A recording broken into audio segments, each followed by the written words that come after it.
C'est parti pour les temps forts de la semaine du Grand Direct. Lundi, nous vous emmenions en Italie. Beaucoup d'habitants de la région Provence-Alpes-Côte d'Azur attendaient avec impatience de pouvoir faire de petites virées de l'autre côté de la frontière. C'est désormais possible, sans même passer de test PCR. Reportage à Vintimille de Claudia Olivier. Dis-moi, il y a combien dans le bout là? Il me faut 500 grammes. Ouais, il y en a. Voilà 1 an et demi que Michel et sa femme n'avaient pas mis les pieds à Vintimille. Aujourd'hui, ils sont ravis de pouvoir revenir sans test PCR ou antigénique négatif de moins de 48 heures. On est venu faire les courses, on allait habituellement ici, qui est un grand spécialiste, et on est heureux de retrouver la liberté, et eux sont sans doute heureux de retrouver des clients, parce que ça a été sans doute très difficile pour eux. Depuis mercredi dernier, un arrêté du ministère de la Santé italien a assoupli les mesures d'entrée dans le pays, une décision qui soulage ce commerçant. J'espère qu'on ne fait pas comme l'année passée, on espère que maintenant avec les vaccinations et tout, on recommence la liberté, la tranquillité. Qu'est-ce qu'on a perdu avant et c'était un peu triste. Les Azuréens peuvent se rendre librement en Ligurie sous certaines conditions, résider à moins de 60 km de la destination et pour un séjour de moins de 24 heures, une sensation de liberté retrouvée. Non, sans contrôle par l'autoroute, la vie reprend son cours, ça fait plaisir.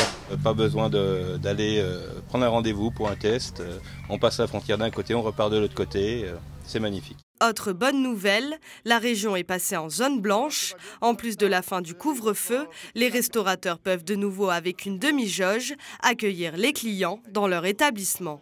C'est la fin d'un cauchemar, hein. C'est la fin d'un cauchemar parce qu'on a beaucoup souffert jusqu'à fin avril. Là, tout est reparti encore mieux et plus fort. Et même en ville, vous avez constaté, les Français sont revenus. Et nous, Vintimille, sans les Français, on est morts. Ce commerçant compte donc beaucoup sur les clients français, qui représentent plus de 80% de sa clientèle. Emmanuel Macron a annoncé plus de 500 millions d'euros d'aide pour aider à la reconstruction des villages sinistrés par la tempête Alex. Un soutien jugé insuffisant par les élus locaux des vallées sinistrées. Écoutez, le maire de Breil-sur-Roya, Sébastien Olaran, il était notre invité.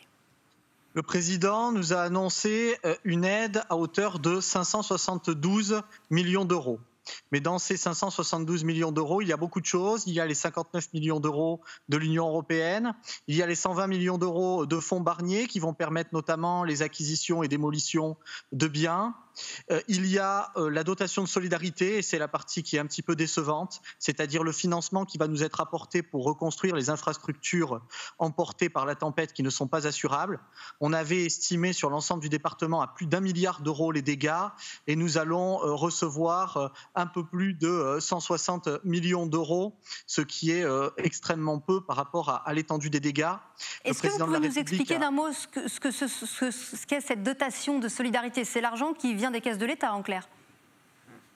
Exactement, c'est de l'argent qui vient des caisses de l'État et qui va nous permettre de prendre en charge une partie des frais de reconstruction des infrastructures qui ont été détruites pendant la tempête et qui ne sont pas assurables, c'est-à-dire les routes, les ponts, les pistes, les parcs, les jardins, le mobilier urbain, tout ce qui n'est pas à proprement parler des bâtiments communaux. Donc pour vous, aujourd'hui, on est encore loin du compte malgré ces plus de 500 millions d'euros au total. C'est vrai, c'est une enveloppe globale, mais pour vous, c'est largement insuffisant encore. Le montant qui a été annoncé au titre de la dotation de solidarité est effectivement un peu décevant parce que c'est de l'ordre de 12% de ce que nous avions évalué comme dégâts. En plus de ça, le président de la République, et c'est toujours compris dans ces 572 millions, a annoncé une contractualisation à hauteur de 150 millions d'euros qui permettrait d'avoir des financements sur des opérations de reconstruction d'équipements de manière durable et résiliente.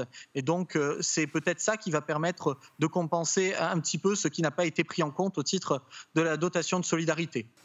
La PMA pour toutes a été de nouveau débattue et votée par l'Assemblée. Le projet de loi bioéthique devrait être adopté définitivement en juillet. Alors certaines n'ont pas attendu l'adoption de la loi et se sont tournées vers l'étranger pour réaliser leur projet d'enfant. Témoignage d'une mère de 2 enfants dont la compagne a eu recours à 2 reprises à la PMA en Espagne. Sébastien Serrano. Margot, tu descends avec Rookie? Rookie, allez viens mon doudou, viens.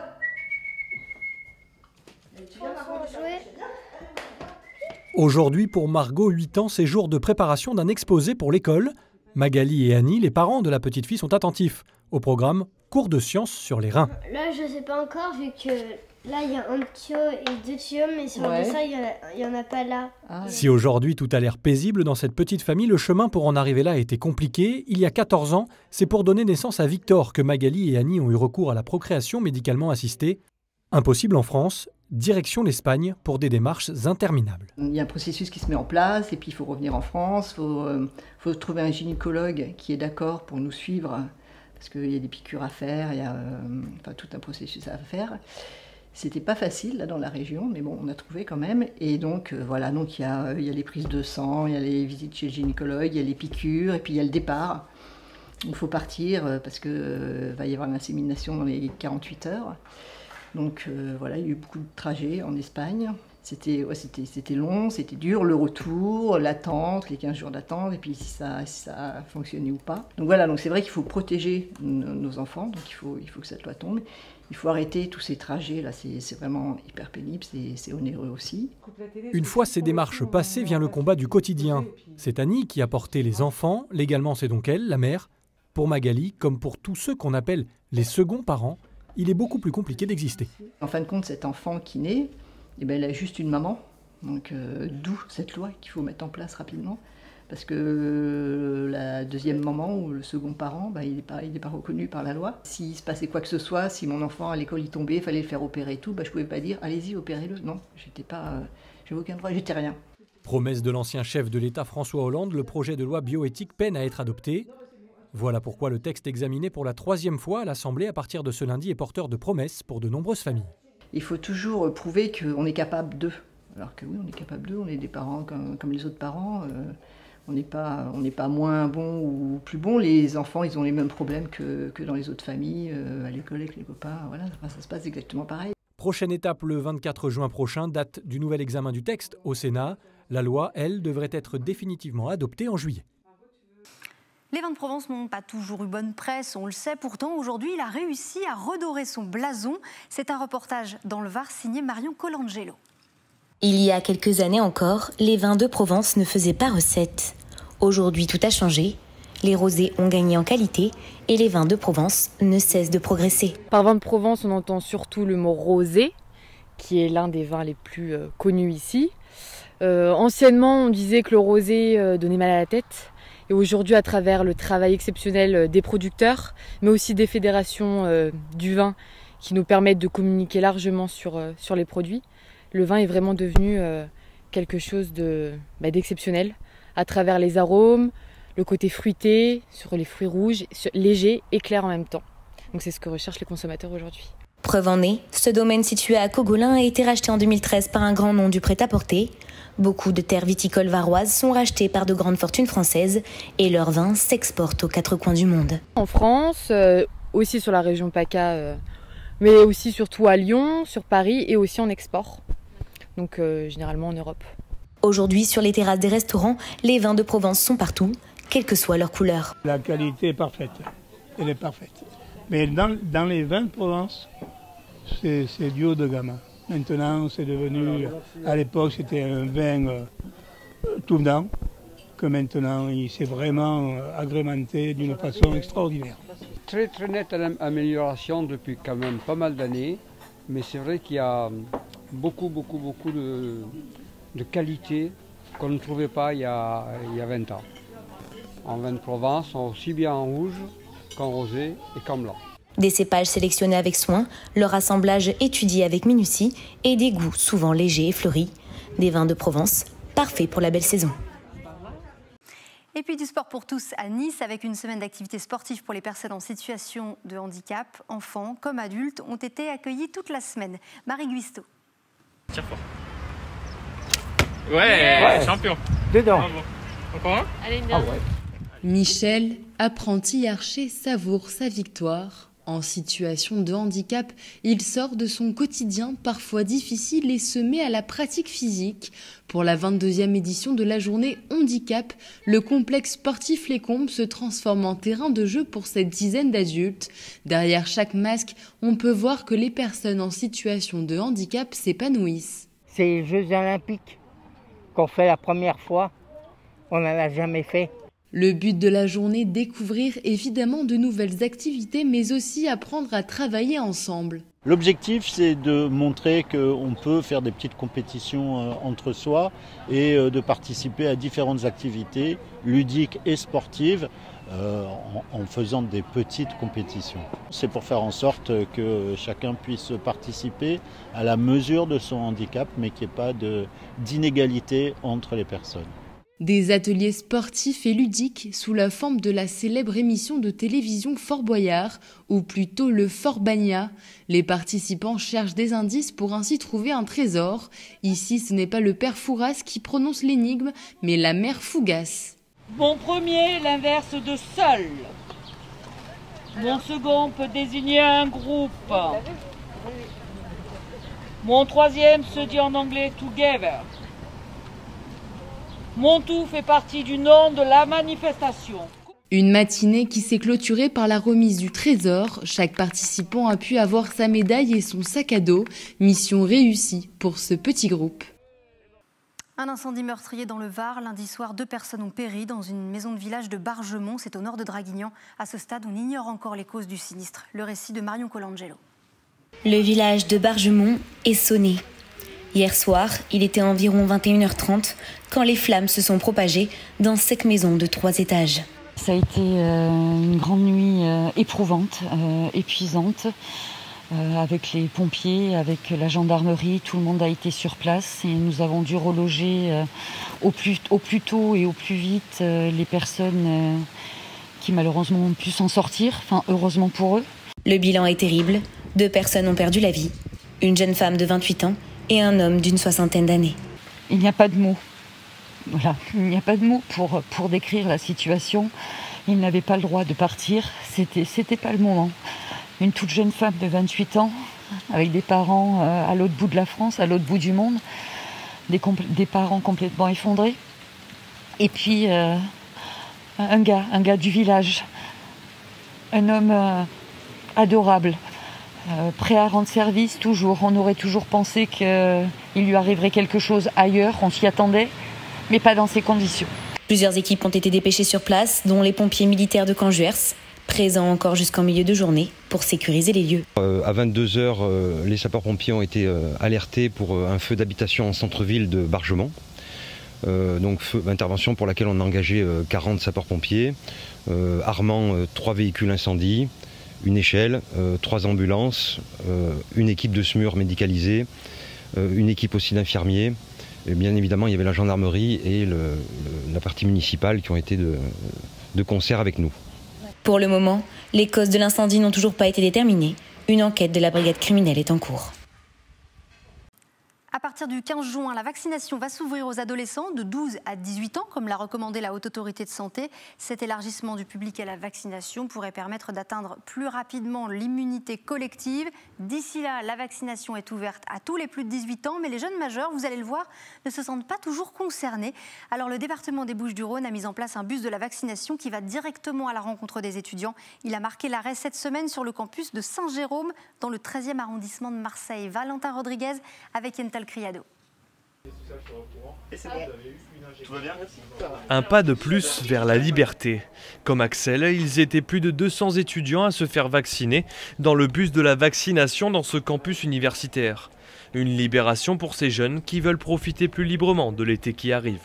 J'ai envie de profiter cet été, j'ai envie d'aller au musée, d'aller faire la fête, d'aller peut-être au concert ou dans les restos, tranquillement en fait. Principalement pouvoir me déplacer après plus facilement dans les pays étrangers, etc. si je veux partir en vacances. Pour pouvoir accéder aussi à certains événements comme des concerts, des festivals, etc. Début juillet, j'aimerais bien partir à Nice, aller voir des amis justement, aller faire la fête dans une grande maison. Sortir avec des amis, tout ça, sans avoir le stress de se dire y a quelqu'un qui a le corona, d'être pas bien pendant un certain moment ou quoi que ce soit. Au moins pour avoir des amis, pouvoir être en société tranquillement. Depuis lundi dernier, plus de 1200 étudiants de l'Académie Aix-Marseille ont déjà reçu leur première dose grâce au bus de la vaccination. Pour ce médecin, la vaccination des jeunes représente un enjeu important dans la lutte contre le Covid-19.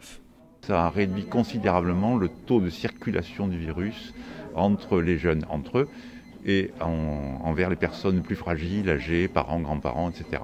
Demain, le bus de la vaccination s'installera devant la bibliothèque universitaire des Fenouillères à Aix-en-Provence. On évoquait mardi l'assouplissement des règles sanitaires et la reprise aussi pour les hôtels cannois avec Christine Welter. Elle est présidente du syndicat des hôteliers de Cannes. Dans quelle situation économique aujourd'hui sont les grands palaces? On pourrait parler aussi des plus petits établissements, mais si on parle aussi d'en parler des petits. On peut en parler aussi, mais dans quelle situation économique sont d'une part effectivement ces très grands hôtels, ces grands palaces, et puis les plus petits acteurs de l'hôtellerie? Moi, je suis présidente de tous les hôteliers, donc de 120 hôteliers à Cannes. Ça veut dire les hôtels mythiques de la Croisette, qui sont les 5 étoiles au nombre de 6 établissements à Cannes.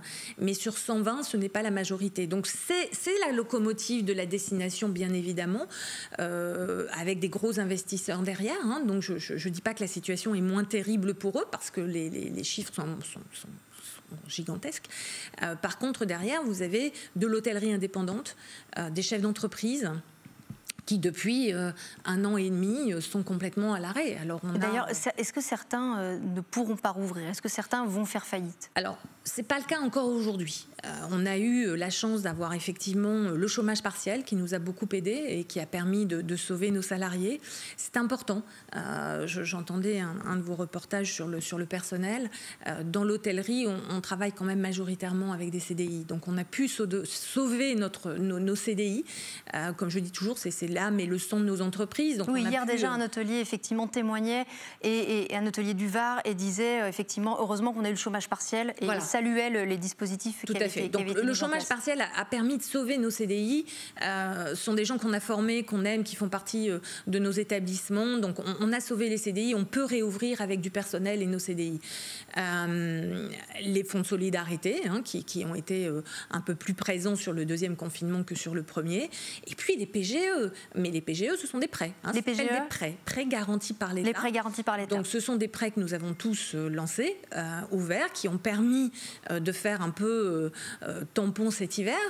Les charges fixes continuent à courir. Les loyers, par exemple, qui sont très élevés. On est sur la Côte d'Azur. On est parmi les loyers les plus élevés dans l'hôtellerie et la restauration. Donc vous vous attendez quand même à ce que des hôteliers soient en difficulté dans les mois? On va réouvrir. Parce qu'à un moment aussi, le chômage partiel va s'arrêter. Oui. Tout à fait. Il y a un accord de branche qui a été signé la semaine dernière pour l'activité partielle longue durée, et on encourage nos hôteliers à le mettre en place pour essayer de tenir. Je disais que l'année dernière, nous avions couru un sprint, puisqu'on est resté ouvert 3 mois. Cette année, il faut tenir un marathon. Depuis le 19 mai, les cinémas ont rouvert leurs portes. Alors le public est-il au rendez-vous dans les salles obscures? Les sorties de blockbusters ont pour la plupart été repoussées. Alors la programmation fait désormais la part belle aux films à plus petit budget. À Cannes, quel bilan tirent les salles de cinéma? Réponse avec Alexis Ricard. 3 semaines après la réouverture des cinémas, les spectateurs répondent présents dans les salles obscures. La fréquentation demeure moyenne mais tout à fait satisfaisante au vu des contraintes, jauge réduite et couvre-feu empêchant les séances du soir. Non, on est ravis que tout se passe bien, que les clients viennent de plus en plus. On a beaucoup d'appels pour voir comment ça se passe avec les nouvelles procédures, les nouvelles jauges, etc. Donc on est confiant pour cet été, pour que ça se passe au mieux. Une dizaine de films sont à l'affiche, de quoi toucher un public large avant la sortie des gros blockbusters attendus plus tard dans l'année. Oui, on est habitué du cinéma, on est en vacances ici, mais on va au cinéma 2 fois par semaine habituellement, donc ça nous manquait fortement. C'est la reprise, dès qu'on a su, on est venu. Ça commence à être pesant en fait, c'est-à-dire on est chez nous, on fait rien, on commence pas à sortir, on n'a rien à faire, et ouais, ça fait du bien de revenir. Alors le profil, on a eu du public très jeune, eux ils sont revenus les premiers, parce que voilà, ils avaient besoin de sortir entre potes. Et après, on a eu nos habitués, ceux qui ont des cartes fidélité chez nous, des abonnements. Toujours à Cannes, le cinéma des arcades confirme cette bonne reprise. Tous les voyants sont au vert entre la levée progressive des restrictions, mais aussi le Festival de Cannes en juillet prochain. On a senti un vrai enthousiasme de la part de nos spectateurs. La semaine de réouverture a été assez dense avec le retour des habitués, des cinéphiles. À partir de demain, on passe sur des jauges à 65%. Donc on va se sentir un petit peu plus à l'aise puisque là, régulièrement, on a fait complet avec les jauges à 35%. Dès demain, les cinémas pourront accueillir davantage de spectateurs avec une jauge à 65%. Le couvre-feu à 23h permettra des séances en soirée. Plus de place aux piétons à Nice. Plusieurs rues du centre-ville leur sont réservées jusqu'au 30 juin prochain. L'objectif est surtout économique, permettre aux restaurateurs d'étendre leurs terrasses et ainsi de faire le plein. Sébastien Serrano. À partir de vendredi soir et pour tout le week-end, les véhicules seront interdits sur l'ensemble de la rue Chauvin. Dès demain, 3 autres rues du centre-ville niçois vont également participer à l'opération de piétonisation lancée par la ville, une opération qui vise à soutenir les restaurateurs du quartier. Chacun d'entre eux pourront étendre leurs terrasses. J'ai octroyé 116 demandes de terrasses supplémentaires pour venir étendre les terrasses existantes. Nous piétonnisons là des rues pour pouvoir permettre à des commerçants d'être encore plus étendus, encore plus joyeux. Et il y a tous ceux auxquels je pense aussi qui n'ont pas pu ouvrir parce qu'ils n'avaient pas de terrasse, parce que la configuration ne le permettait pas. Et à partir de demain, ceux-là vont pouvoir ouvrir en partie, puis à partir du 30 juin, ouvrir totalement. Et donc c'est enfin une vie joyeuse que nous retrouvons, mais dans le respect des gestes barrières, c'est essentiel de le rappeler. Ouvrir à nouveau, dresser des tables, accueillir des clients, des réflexes que les restaurateurs retrouvent. Tous accueillent cette piétonisation avec beaucoup d'optimisme. Ça fait du bien, c'est un vrai coup de pouce. On va pouvoir accueillir donc les clients en extérieur, en intérieur, dans le respect des règles sanitaires. Ça change beaucoup de choses, dans le sens où moi, si ça tient qu'à moi et qu'ils ne nous donnent pas la piétonne, je ne peux pas m'en sortir avec la moitié de mon chiffre d'affaires. Si financièrement cette opération ne permettra pas de compenser les pertes des restaurateurs, elle permet surtout de se remettre au travail et de retrouver une vraie vie de quartier. Nous, ils nous sauvent la mise. On va travailler et on va garder nos employés. On ne les met pas au chômage, ils vont travailler avec nous. La question, c'est que retrouver ses amis et ses clients, on va faire la belle fête ensemble. En place jusqu'au 30 juin, cette opération pourra être renouvelée par la ville de Nice. Pour connaître les rues concernées et les modalités de piétonisation de ces dernières, rendez-vous sur le www.nice.fr. Mercredi, nous sommes allés voir les restaurateurs juste avant le coup de feu de la soirée des restaurateurs qui étaient partagés entre la joie de pouvoir servir en salle et le maintien d'une jauge de 50% en intérieur qui forcément les empêche pour l'instant de tourner à plein régime. Les clients, eux, étaient ravis. Lucas Ligata-Caroso. Il est midi dans ce restaurant de Saint-Barnabé à Marseille. Les clients sont ravis de retrouver leurs habitudes. En tant que fils et petit-fils de restaurateur, je me dois d'accompagner cette manière de revivre pour nos professionnels et l'art de vivre français, j'y tiens. Très satisfait, très satisfait. Ça permet de s'évader du travail et de faire une vraie coupure. Ça nous manquait de manger ici. Je vous assure que d'abord c'est délicieux. Ce sont des bons produits, les gens sont très accueillants, très sympathiques. Ce restaurateur qui n'a pas de terrasse est tout de même soulagé de rouvrir les portes de l'établissement. Ici, les réservations sont peu nombreuses. Julien ne cache pas sa déception. Sur une salle de 50 couverts, dans tous les cas, on est limité à 25. Donc, et là, à midi, on fait une douzaine. Donc on est à la moitié de la moitié. Après 8 mois de fermeture, on aimerait évidemment travailler plus. Une question qui ne se pose pas dans ce restaurant emblématique de Marseille. L'établissement affiche déjà complet pour le reste de la semaine. Même si ce gérant possède une terrasse, la réouverture de sa salle est une libération. On ne peut pas se permettre de faire une saison sans sa salle. C'est complètement impossible puisque sur ma terrasse, j'accueille 40 couverts. À l'intérieur de ma salle, j'accueille 90 couverts en temps normal. Donc c'est très simple. Moi, je peux faire des services à 120, 130 couverts. Si je me retrouve à faire des services qu'à 50 couverts, c'est pas possible, je vais devoir licencier. Le 30 juin prochain sonnera la fin de toute jauge imposée aux restaurateurs. Alors les restaurateurs abordent-ils cette reprise avec optimisme? Christophe Souk, vice-président de l'UMI de Nice, était notre invité. Nous sommes avec Christophe Souk. Bonsoir, vous êtes vice-président de l'UMI de Nice, un principal syndicat de l'hôtellerie-restauration. Est-ce que ce soir vous diriez que c'est presque un retour à la normale pour les restaurateurs ? Alors, c'est presque un retour à la normale. Déjà, on va pouvoir libérer 30% de notre profession qui n'avait pas pu rouvrir parce qu'ils n'avaient pas de terrasse ou parce que la terrasse était tellement petite et qu'ils travaillaient principalement à l'intérieur qu'ils ne pouvaient pas travailler. Donc, ils vont enfin pouvoir ouvrir à 50% de jauge intérieure. Donc, c'est modéré pour ceux qui rouvrent en intérieur. Par contre, c'est 100% des terrasses. Et honnêtement, ça va faire beaucoup de bien à la profession. Oui, donc voilà, il y a encore des restrictions. Donc cette jauge, effectivement, à 50% en salle. Est-ce qu'absolument tous les restaurants peuvent rouvrir avec cette contrainte de jauge encore en intérieur? Puisqu'on le sait, forcément, ça empêche de tourner à plein régime. Alors, ça empêche de tourner à plein régime. D'un autre côté, alors, il y a deux choses. Première chose, on était impatient de pouvoir ouvrir. D'un autre côté, on manque de personnel, on manque de tourisme. de touristes, hein, puisqu'en fait, on tourne un petit peu sur la base des chiffres de l'été dernier, au tout début, hein, quand on avait pu rouvrir à la mi-juin. Donc, en fait, c'est un redémarrage en douceur. Il faut juste que financièrement, l'État continue bien à nous suivre pour éviter que l'on trébuche. Oui, alors il y a aussi une autre contrainte, ça a déjà été expérimenté, hein, prendre les coordonnées des clients, soit par un QR code, soit par un carnet sur lequel on inscrit son nom et son téléphone. Est-ce que ça, c'est quelque chose que les restaurateurs font volontiers ou est-ce que c'est assez contraignant ? Alors, il y a deux choses. La première chose, c'est que créer le QR code pour que les gens puissent s'inscrire avec tous anti-Covid, extrêmement simple à produire. Donc, on va l'avoir à l'entrée des établissements. N'oublions pas que c'est que pour les gens qui pénètrent dans l'établissement, pas les clients qui sont en terrasse. Et il ne faut pas oublier non plus que nous renouvelons le QR code toutes les semaines, c'est-à-dire que les informations, elles ne sont pas gardées plus d'une semaine. Autre changement dans les règles sanitaires cette semaine, l'assouplissement du télétravail. Fini la règle du travail 100% à distance pour les activités qui le permettent. Alors qu'en pensent les salariés ? Avaient-ils envie de retourner au bureau cette semaine ? Illustration dans une agence de voyage de Cagnes-sur-Mer et à Sophia Antipolis avec Sébastien Serrano.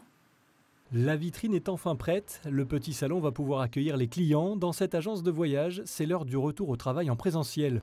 Et ce matin, Barbara ne chôme pas et bloque ses rendez-vous. Les clients sont impatients de pouvoir revenir en agence pour organiser leur voyage. Cela faisait plus d'un an que Barbara n'était pas revenue au bureau. Nous, le télétravail a commencé dès le premier jour de 15 mars 2020. Donc là, de suite, l'après-midi, ça y est, on était à la maison avec nos dossiers. On peut dire que c'est un nouveau départ. C'est trop chouette, vraiment.